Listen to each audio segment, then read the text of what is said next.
सर्दी खोकला झाल्यानंतर जेव्हा तुम्ही आयुर्वेदिक मेडिकलमध्ये जाता आणि खोकल्यासाठी औषध विचारता, त्यावेळेला तुम्हाला दिलं जातं ते म्हणजे अडुळसाचं सिरप आणि हेच ते झाड ज्याच्यापासून हे अडुळसाचं सिरप बनवलं जातं. याला आयुर्वेदामध्ये वासा असं म्हणतात.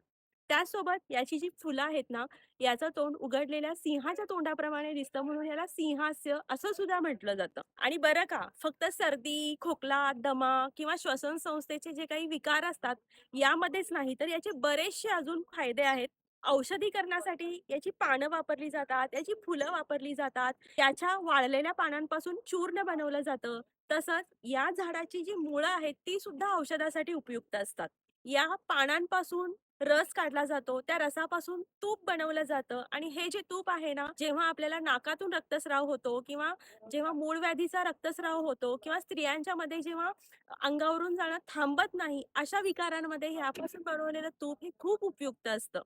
इतकंच नव्हे, तर जेव्हा जॉइंट पेन असतं, अर्थरायटिसचा प्रॉब्लेम असतो, तेव्हा या पानांची पेस्ट करून तिथे लेप सुद्धा लावला जातो.